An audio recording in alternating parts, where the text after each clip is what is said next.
प्रतिनिधी असाल, माध्यमांसमोर व्यक्त होत असाल तर तारतम्य हे बाळगलंच लागतं। असंच असलं तरीही काही मंडळी वारंवार वादात अडकूनही धडा घेत नाहीयेत। राज्यातले असेच एक मंत्री महोदय सध्या वादाच्या आणि त्यामुळे चर्चेच्या देखील केंद्रस्थानी आलेत। पाहूयात।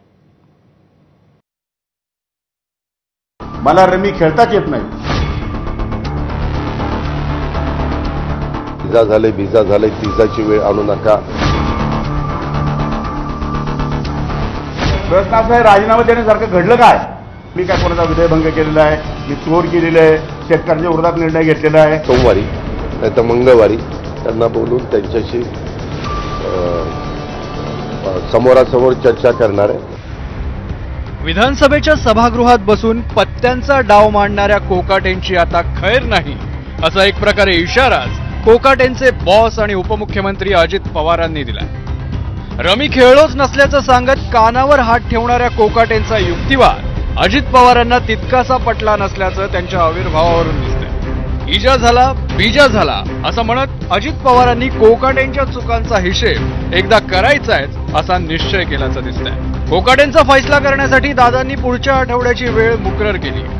मागे एकदा त्यांच्याकडनं असंच काही गोष्ट घडून गेली, तेव्हाही मी त्याची दखल घेतली होती आणि त्यांना सांगितलेलं होतं की हे असं होता कामा नये। परत दुसऱ्यांदा घडलं, दुसऱ्यांदा पण मी त्यांना जाणीव करून दिली, इजा झाले बीजा झाले तिजाची वेळ आणू नका।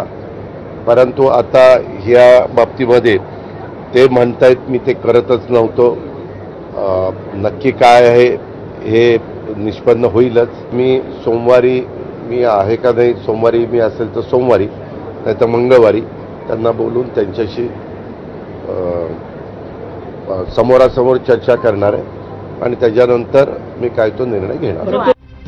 रमीच्या प्रकरणावरून स्पष्टीकरण देण्यासाठी कोकाटेंनी पत्रकार परिषद घेतली खरी, पण आपला बचाव करण्याच्या प्रयत्नात ते अजून एक चूक करून बसले। शेतकऱ्यांना काही बोललो नसल्याचं दाखवण्याच्या प्रयत्नात कोकाटेंनी मायबाप सरकारलाच भिकारी ठरवलं। मुख्यमंत्र्यांनंतर आता अजितदादांनीही या कोकाटेंच्या वक्तव्याची गंभीर दखल घेतली आहे। प्रश्न असा आहे, शेतकऱ्यांकडनं 1 रुपया शासन घेतं, शेतकऱ्यांना 1 रुपया देत नाही आम्ही। शेतकऱ्यांकडनं 1 रुपया शासन, म्हणजे भिकारी कोणी शासन आहे, शेतकरी नाही। पण त्याचा नेहमी अर्थ उलटा केलेला आहे। त्यामुळे 1 रुपया ही किंमत फार थोडी आहे आणि 1 रुपयाच्या विम्याच्यामुळे महाराष्ट्रामध्ये 5-5.5 लाख बोगस अर्ज या ठिकाणी सापडले। कृषी मंत्री असो नाहीतर कुणी मंत्री असो, कुठल्याही मंत्र्यांनी लोकांच्या समोर बोलत असताना सरकार कुणाचंही असो तारतम्य ठेवूनच बोललं पाहिजे, वागलं पाहिजे, त्यामध्ये आपलं स्वतःचं मत मांडलं पाहिजे।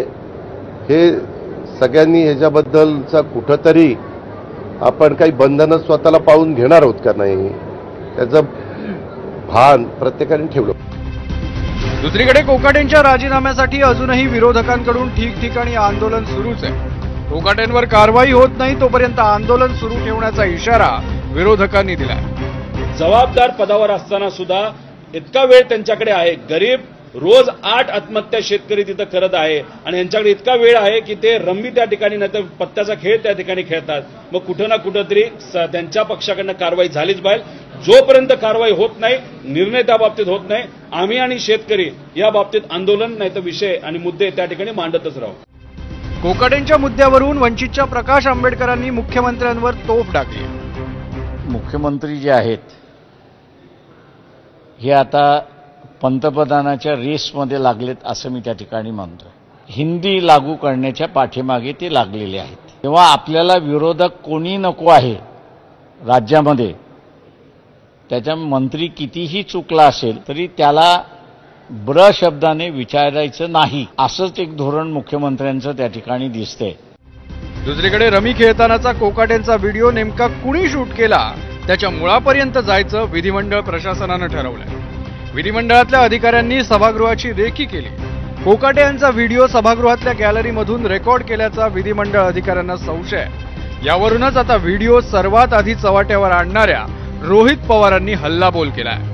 त्यांनी म्हटलंय, वास्तविक रमी खेळणाऱ्या मंत्र्याचं पितळ उघडं करणारा विधिमंडळात बसलेला असो की गॅलरीत हे महत्वाचं नाही, तर त्यानं मंत्र्याचा कारनामा जगापुढे आणला हे महत्वाचं आहे।